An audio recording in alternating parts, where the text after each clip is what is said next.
What lurks behind this unassuming storefronts in Cleveland, Ohio?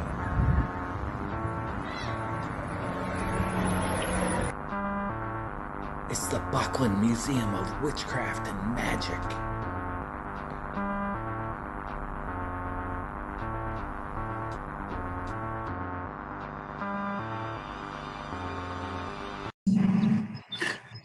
Welcome back to the Buckland Museum Frankenstein Radio Control Room, broadcasting out of a satellite in space that's in a geosynchronous orbit above the Buckland Museum of Witchcraft in the west side of Cleveland, Ohio. My name is Stephen Intermill, and I operate the museum with my wife, Jillian, and in partnership with Tony Rotunda.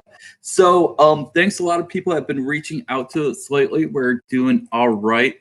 People have been like, hey, how do I order something from you? And if you go to bucklandmuseum.org, in our shop section, we do have some things like t-shirts, and I really like the tote bags that we just got in. So that'd be helpful. I have to go in tomorrow to mail a bunch of orders. I was going to do it today, but I got a little creeped out this morning going by the post office. So anyway,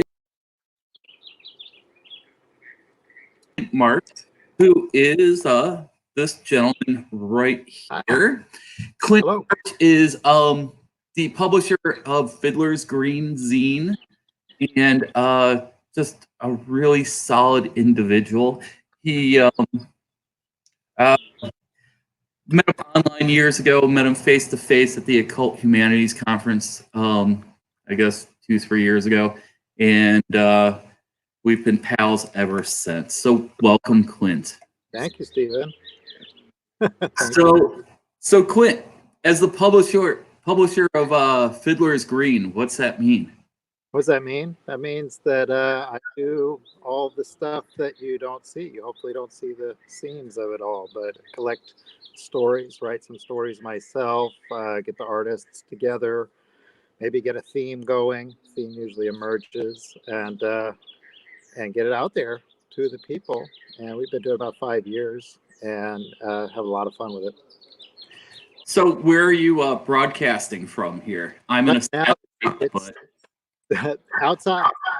Like, what a concept, right? So we're outside. This is in my office area, undisclosed East Bay location, San Francisco Bay area. And just thought, yeah, you don't want to see the inside of the office right now. Launch of a magazine. We just put out number 7, and that takes a few months of just mess. And so I thought it's cleaner out here.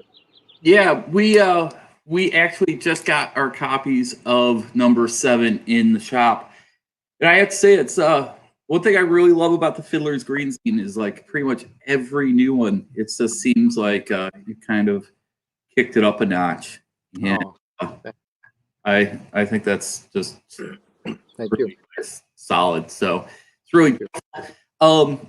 I think one thing I really love about the Fiddler's Green is they seem like they have just a really certain aesthetic. And it's kind of hard to describe, but it's kind of something that would look like, I don't know, drawings that would have appeared in the Golden Bow, or that kind of thing. Where do you draw these inspirations from? Life, like my whole life I've been collecting books and publications about different topics, art and magic being the primary ones. And my early issues I filled with a lot of art that was from all over the place. But then as the series has gone on, I've been able to hire artists to give us that same kind of aesthetic. And I like to look at golden age of illustration as an inspiration.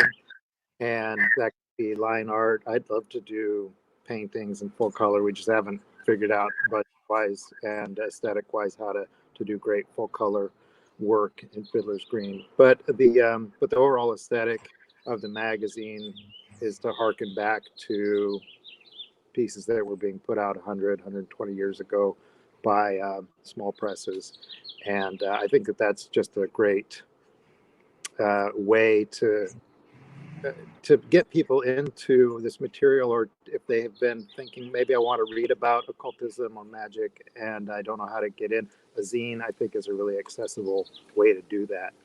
And we called it a Peculiar Parish magazine to say, like, you can be who you are and you can come in and we're all going to check this out together.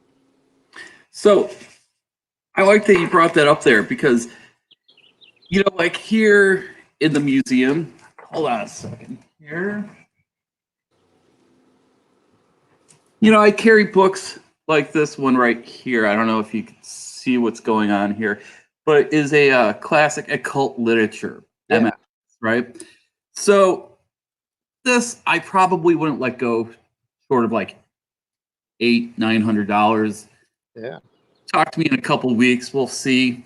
But we also carry books, or you know, we have zines like this by our friends at School of Life Design, Introduction to Intuition and Clairvoyance. Yeah. And I like this one quite a bit, Introduction to Magic. Nice. And I think what's important to say is, like, you know, if you want to get into this stuff, I think these zines are maybe $7, $6. Yeah, you know, you don't really have to go spending like thousands of dollars on this like Ninth Gate style book collection, right? Mm, yeah, that's nice too. Information's out there. I So won't knock that. what's that? I said I won't knock that either, because there's some beautiful. No, not at all. It's Yeah. but you know, maybe you're interested in witchcraft and magic. Maybe you want to test it out. Maybe you want to start with a zine. You know? Sure. Yeah. Instead of like getting your antiquarian book collection going right away. Yeah, yeah. I want it to be affordable for everybody, but also put something out that's really nice that people want to keep and that can send them off in many different directions. So we always have a mix of contributors. I got a big review section in the back, got some letters from different people each issue, and always give contact information where I can so that people can take what they find in Fiddler's Green and go out and more good stuff. So, what was the first kind of zine that you published way back when? Way back when, yeah, that was early 90s. And I did punk rock type zines, and kind of the tiny town I grew up in Iowa, we had actually a lot of art-centric kids there and music-centric kids. And so we were inspired by what we could find on the radio, what we could find at the record shop, and doing a lot of garage band type work and releases on tape. And so my first zines for the first year or two were about that scene. And then when I moved up to Iowa City, big city for the college, kept going there, and then got into professional journalism and book publishing later. And so everything's kind of informed how I progressed as publishing my own stuff through all that. So I do eventually incorporate book arts like the gold foil and other elements to the zines now. So yeah, do you have any examples of Fiddler's Green on hand? Because I think Yeah, I've got them right here. What would you like to see? I don't know. Let's start with the latest issue. Oh, sure. Okay, cool. What we got? So if you haven't seen it, now you have. I don't know how this camera works. Hello? Hey, you're on there. Number 7, called this Gods of the Afternoon. I've got great cover art by Benjamin Vierling on here of this shepherdess in a forest setting finding a tomb. And it's I can't, of course, speak Latin, but it says, et in Arcadia ego. So even in Arcadia, death is there, is the meaning behind that classic phrase. And so it's, I don't know if it's prophetic. We just published this now, but it's we're in Arcadia in Fiddler's Green, and we're surrounded by some dark days right now. But we've got a good set of people here. If you go to our Instagram or our website, you can see the full list and more about the issue. I think it's easier to flip through it on your computer or your phone than on this. But yeah, that's our new one right now. And we made a nice sticker that everybody who supported our Kickstarter got this nice sticker from Sin Eater. I really don't know how these things work, how these cameras work here. Hi. So that's a handshake there. Nobody's shaking hands right now, but we always talk about togetherness and alliance, and the peculiar parish always being this place where people can come together to check this out. Yeah, you know, speaking of handshakes, I was at one of the people that works in the shop here occasionally. She and her husband are moving out of state. So we went to see them off, kept our social distancing going, 6 feet away. People wanted to bump elbows, and I'm like, nah, I'm good. You know, there's plenty of time. There's plenty of that for some other time. Yeah, yeah. You know, and it's do what you're comfortable with. kind of freaky how this stuff is going to change everything. So our friend Kelvin is chiming in. He's saying, good afternoon. Good afternoon, Kelvin. It's always a pleasure to hear from you. So what do you think the future of zines are right now? It's, I mean, is there a thing as a digital zine? There's always been, as long as there's been the internet, there's always been what people call e-zine or online zine. But to me, that's really just a website, or there were blogs that was popular for a while. The aesthetic is folded and stapled paper, and I've been really heartened to see that come back a few times since I started. And it's like books themselves. You know, people keep saying, "Oh, this new technology is going to tamp down books," or "It's the end of publishing or the end of print." And no, it isn't, because I think it's really similar to punk rock itself, where it's just there's always new people coming up, and they all want to check this out. And this is such an immediate form, even though it takes a lot of time and resources mentally to put together a zine. Once you put it in somebody's hands, it's really personal, and you can feel that through certain online things. But there's nothing that's quite like holding one of these in your hands. Anybody's zine, you know, it could be Fiddler's Green, could be those that you were holding up there. And so I just think that that's not going to go away, because human nature in that sense is not going to change. No, I totally agree. Here I want to showcase a zine that our founder Raymond Buckland had published. He's most known for his Llewellyn books, I'd say, things like the Complete Book of Witchcraft, and then the Complete Book of Spiritual Communication. But you know, he also felt the need to do smaller press ones like Dragons, Shamans, and Spiritualists. That looks great. You know, I think it's kind of cool that this person with like such a loud mainstream voice could also, you know, spend his time getting his message out in a little more underground fashion. Right. Well, I'm sure that he must have began that way too.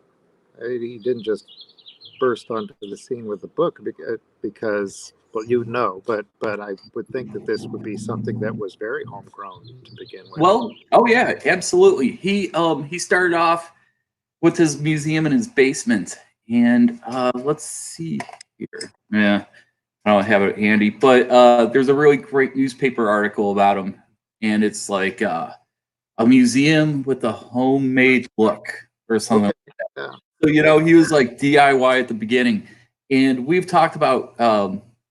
I don't know if I'm allowed to. Yeah, I guess so. We've talked about it. We'll probably do this at some point. Is collaboration on reprinting some of the pamphlets that he wrote that he sold inside the museum. So it's and those were definitely early zines, essentially, just about witches. So yeah. And similarly to any zine, that's how so many people will find their new direction in their life, is to say, oh, here's this little thing, and I'm so fascinated by it, and I'm going to pick it up and read it and really just consume it, and take it from there. So let's see. While we're doing this, let's continue on with the show and tell here. This is that I acquired last year that I thought was really cool. I think the Occult zine itself is such a interesting niche, right? And Yeah. Westgate Press from New Oh, Orleans, wow. and truly like I don't know. It's like you have the grimoires, and then you have the zines, and then they kind of join together somewhere. Yeah. Yeah. A Handbook of Geomancy by the Beast himself, Aleister Crowley. I bet there's some Oh, fans of classic. his. Yeah. It's let's see here. Liber XXI about Sue. This is an interesting one. Not really sure what's going on here. What about this beauty? Oh. Lecture. And man, if this is a Crowley lecture that was banned, it's got to be some hot stuff in there. So these are some scenes that I'm going to be putting up on our website in, I don't know, whenever I get around to it. As a every day I feel like I haven't accomplished a lot, but then I think about all the stuff that I did that day. I'm like, you know, we're always going forward. And also, I've been putting things up here on an Instagram called Buck's Occult Books. A lot of people probably know Ghostbusters, right? Ray's Occult Books. Luckily, Oh. in Buckland, and yeah, it just kind of came together perfectly. So it's another way to get some of this stuff here. That's sweet. Well, we're doing something right now over on my account, which is Fiddler's Green Zine on I think Instagram. that's why we're actually talking right now. Yeah, let's talk about that. Yeah. So I had signed us up for a few zine shows this summer, earlier in the year, and or the spring and summer, and there's already been two that I've had to miss because they canceled. Clearly, um, so what I wanted to do was make April a month when everybody could post zines and use the hashtag Stay Home Zine Fest or Quaranzine. And if you do that, then I'll see them. And then throughout the month, I'll be posting zines from my own collection, some of my own work, but also some from other people, plenty from other people. And then if you post yours with that hashtag, then I'll see it and we can all talk about them there and swap ideas and maybe get some people to check out some new zines, because that's what you miss when these shows are canceled, is the checking out new stuff, collaborations with people, even just travel or getting yourself out there and pushing your work out to other folks is that's what's so important and vital about these shows. And clearly we can't gather like that now, but I thought, wow, we can't gather out there, let's do it on here. So have you found any new discoveries via the Yeah, there's a lot of great stuff out there. And I'm not going to be able to just list them here off the top of my head, but I think it's on Wednesdays, I've been putting up 10 from or 9 or 10 from the past week. So if you check it out, you'll see that. And it's a real mix. Some of them are really high production value. Some are just one sheet of paper that's been folded in a special way, so it makes a little booklet and really immediate work like that. Color, black and white, some book arts elements. Actually, just was it yesterday, or the day before, I posted about the borrower's zine. Yeah, it's probably up there near the top there. And so the make your own borrower's zine. So the borrowers were these little people in books that lived in the walls, and so if you wanted to make your own little zine that was about those people, then you could do that with all these miniature crafts there. So I thought that was really charming. So yeah, here's a bunch right now that we're posting out there. And I just encourage anybody to go check it out and see if they can track some down. A lot of these are old from my collection because I've been collecting for a long time, but you can still find them secondhand. do you remember the first zine that you ever purchased? First zine that I ever got, it was probably like a Riot Girl zine. in Iowa City. I think it might have been about body positivity. I think it was one of these like, you know, fat girls can be punk rocks too, or something really positive like that. And that was inspiring to me, just to say like, this is for everybody. Yeah, you've got some cool stuff on here. I get sucked in on your Instagram kind of often. So, I don't so, mind. I don't mind. Yeah, just yeah. try to do a lot of entertaining stuff on there. So there's an artist that you work with that we've worked with here quite a bit, Johnny Decker Miller. Oh yeah. And you know, I love his work so much. And here he's got a little post about your latest issue. So Oh does yeah. he have does he have anything in this issue, or? I had one a few back. I could hold up his picture here. What did he do? He wrote about urban herb hunting, and that was really cool. So he's got, among other pictures, this. One day I'll figure out how to use this camera. This picture. There he is. Yeah, that's him. He's out there with his golden sickle collecting some herbs. So I think that that's really cool. That's another thing that we were talking about, the books and zines that are in the scene right now, but the artists jump around, because I've seen Johnny's work in some great, amazing books as well. And so to me, that's how I find a lot of these folks too. I say, oh, wow, yeah, this is this terrific artist I want to work with. I'm not in the position to publish many books myself, but I do have the vehicle of Fiddler's Green, so I get in touch with them, and a lot of people are just positive immediately on it. A lot of the artists just say, yeah, let's do it, and they jump on because they like the smaller venue for their work as well.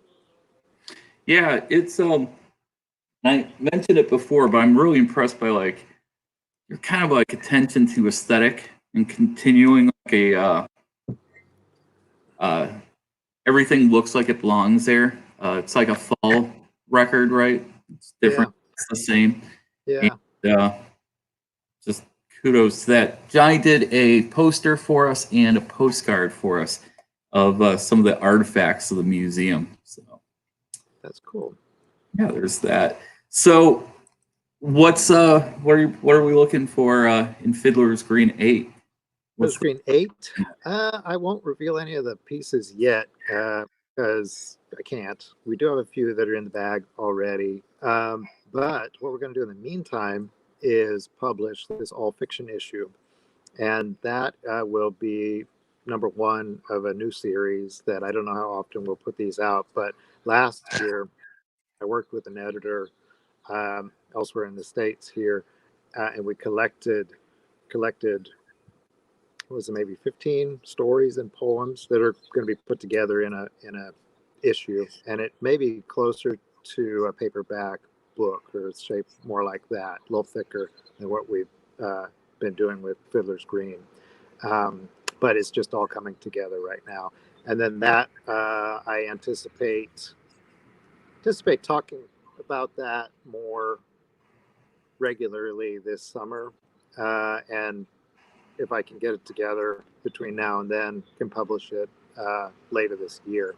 It's just kind of unclear to me about how funding's going to go right now. Yeah. Yeah. I mean, yeah, we don't really have to get into that aspect of things, but it's like, It'll all be old news. I don't know. It's very difficult to plan right now. I get Yeah. messages a lot. Hey, when you going to reopen? I'm like, Yeah, I don't know. I know. We'll find out. Yeah, that's actually coming together. And it's been nice to have a big project like that to work on. Yeah. In a new direction. I think people are really going to like it. I've seen some early concepts from the designer that we're working with, and it's very different from what Fiddler's Green has been, but I think you're going to find it familiar in certain ways. Yeah. Some of the other things that you'd published previously, like what's the one pamphlet, the floor crawler pamphlet? What was it? Well, the Dungeons and Dragons one. Oh, Role-playing game one. what was that? I was like 2005 or Yeah. so. A couple of Before years. you found the magic of the foil stamp, right? Well, I knew the magic of the foil just- stamp. I just wasn't going to do it on something where I only did like 40 or 50 copies for my friends. But what was that? 15 years ago, I was playing D&D with some friends, and I thought, oh man, let's just go old school on this. And so I just collected together all that I could from the late 70s and put together campaigns just right out of the book. And we ran, what was the first In Search of the Unknown? Did we do Keep on the Borderlands? That kind of stuff, those early modules like that, and just had fun with it. And we'd do one meeting a month, and then afterward I wrote it up as a campaign newsletter. And I don't have any with me right here, but Vintage RPG put up several sheets from their collection. Somehow they got a hold of the collection themselves. But yeah, it was something that I just did for my friends and just had a lot of goofy fun with it. So let's talk about the pamphlets a bit. So sometimes you publish something and you, I don't know, is it just something in your head where like, this needs to be on its own? It needs to go out in the world in its own kind of way. I guess so, yeah. Do you have any of those to share? The most successful one-offs that I've done, and I guess probably the most successful because they've just been around the longest, they sold the most copies, are my Reginald Bakley pamphlets, which most famous ones are On Gnoming and, Goblin Pooping One's Chicken Coop.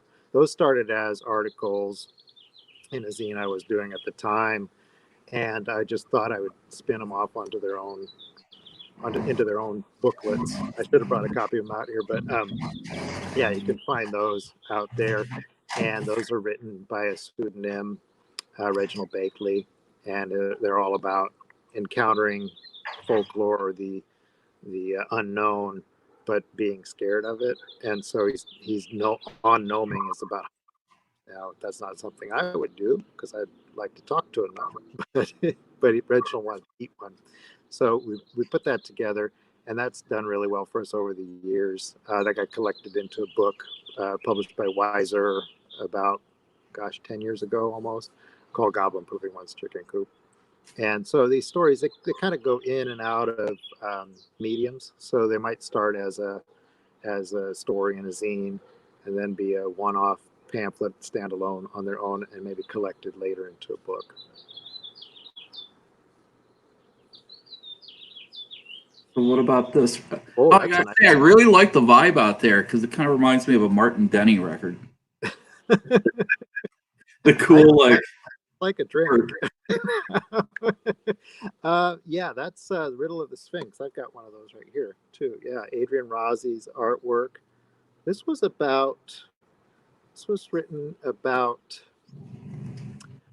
the legend of Oedipus and the Sphinx, and how the Sphinx was killing all the people who were going to Thebes until Oedipus came along. And I wrote that talking about the riddle of the Sphinx, which is, what is it that in the morning crawls on 4 legs, at noon walks on 2, and in the evening 3 legs. And spoiler alert, the answer is man. And so it's about aging. And so I started Fiddler's Green when I turned 40. And so middle age and aging comes into my own pieces for the magazine. And this was about finishing a book project and realizing that I hadn't really exercised or stood up in a few weeks, and my knees were killing me. So I wrote about that and tied it in with the Riddle of the Sphinx, hopefully in a way that is universal for everybody to learn about creating their own staff of wisdom from their own experiences. And I was really blessed to work with Adrian Rossi, who is actually closer to you. I think she's in Pittsburgh, PA. And she is an incredible artist, and she made the cover art, drawing inside, and then this gold sticker that you can get if you buy the zine from us there. So get that lovely sticker of the Sphinx from Levy's work, I believe. Yeah. Oh, is she the Poison print shop Poison Yeah, Apple? Poison Apple Print Shop. That's Adrian's work. Yeah, yeah. Yeah, that stuff's incredible. It's So so good. one I got a kick out of Armchair Demonology. I sold Oh, it to a guy who he came back a week later, and I said, "Oh, what'd you think of Armchair Demonology?" And he was like, "Oh, it wasn't really what I was expecting, but it was pretty cool."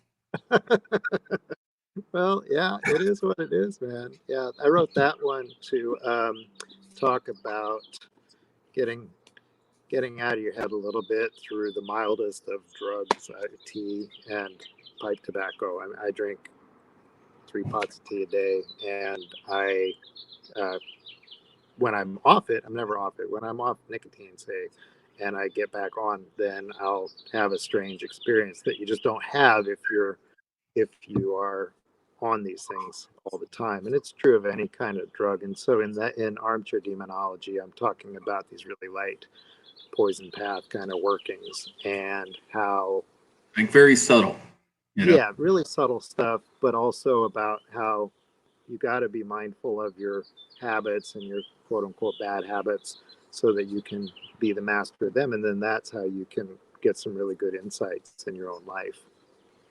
So, how's this quarantine treating you? Are you slipping into any bad habits lately that you're like, Just what am I supposed continuing to do? It's the end of the world.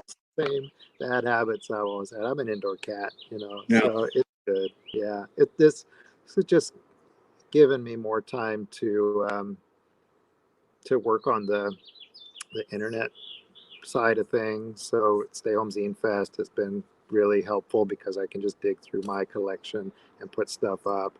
And you know, there's never a good time for what we're going through now. But if it had to happen, I I'm okay with it happening now because I've just had a lot of mailing to finish up with the Kickstarter. So only going to the post office once a week, but got all the Kickstarter out and the new issue is launched. So I got my work cut out for me. Just keeping on top of people's orders. And a lot of people are ordering now, which I'm really grateful for. But I think people want something good and interesting to read at home. Yeah, so I was going to ask you about the Kickstarter. Was that something, it seemed pretty successful right away. Was that what you were expecting, or? Well, I didn't know what to expect from it. It was the first time that I'd done a Kickstarter for Fiddler's Green. I've done a few for book projects with friends of mine in the past, but for the magazine, I'd only ever announced it over email, our website, and our social media. So I was curious to see what would happen. I figured we would make it, but yeah, we made it about half again over the goal, which was really nice. And what that did for business wise was just supplanted any kind of pre orders that I would have had anyway from it. Okay. And we do have a great, strong following right now. And so I'm grateful for that. And it was just nice for it to work out. It also helped me put together some fun projects that I will be putting on our website eventually here when I get some time. We put out this Wandering Wizards welcome sticker recently. And we also have this t-shirt that that we can put out later on. This is by Alan Forbes, who has worked for years with the Black Crows and other bands. And Alan put together the Wandering Wizards welcome graphic, and we're just really glad to have it on t-shirt. And once wizards can start to wander and be welcome again, people will want to wear this. Yeah, I interviewed a wizard last week, Nicholas Oh King, yeah, in grade school, and yeah, I think he's looking forward to be able to wander sometime. You know, right now he has a new establishment that he's putting together in upstate New York. So okay, it's because the quarantine time's not so bad yeah, yeah. or that kind of thing. So, got anything else that you want to show off? It's I know you have some cool stuff in front of you. Yeah, I just brought out my zines. I'll say this: there's some really great stuff coming out of the UK right now, and here are two of them. This is called Rituals and Declarations, and this is stories from people about kind of about quiet occultism, I'd call it, where you are out in nature and you're experiencing something that feels very personal, but you also understand that it's universal. There's going to be 4 of these coming out, and this is the first one. Second one is, I think, just released now. Same with Hellebore here. We've got the first issue, and the second issue has just come out as well. I'm happily and really fortunately distributing these through my second account, which is called Peculiar Parish, and that's my book selling account for Fiddler's Green. And what I found, these two, and Weird Walk is another great series that's now on issue 2, almost 3, I would think. And there's just so much stuff happening in occult zines right now, and it's important for us to be able to make them available to everybody. Postage rates are not cheap right now, but Right. and these zines don't have to be $1 or $2 anymore if people are putting some great work into them. And I think the readers really get value out of what they're getting. So, any advice to anyone that wants to make their own occult zine? Oh, just do it. Yeah, Yeah. and do it at whatever level you want or whatever level you can. You know, if you've got a printer at home, if you've got a computer printer, you can do it that way. If you've got a pencil and paper, you can do it that way. You know, get a stapler, go to the copy shop when you can go to the copy shop again. Yeah. And just with your friends, you know, put down anything that you want, something that's really meaningful to you, and you're going to be surprised. You're going to be surprised at what resonates with your readers, and I hope really gratified by what you get back from the experience. Cool. So, where do people go find you now? fiddlersgreenzine.com, and we are also on Instagram. Going down here. Fiddler's Green Zine and Peculiar Parish, also on Instagram. Oh, cool. Well, Clint, thanks for taking time out of your busy day to hang out with us here. If you want to hold on just a second, I'm going to say goodbye to the audience, and I want to give you a proper goodbye because I don't know. Take care. I'll speak with you again. But, no, this one. All right. So, thanks so much for tuning in. I'm going to be going live tomorrow at, let's see, 3:30 with Heather Green. Heather Green wrote a book about witches in film called gosh, why am I blanking on it? Anyway, her book's really fantastic. I've been going through it the last couple days, and we're going to talk about witches in film. Other than that, I don't really have a lot going on right now, so looking forward to talking to you tomorrow. I keep trying to figure out a way to sign off, and I'm still working on it. So we're just going to go with stay witchy, my friends. All right. Take care.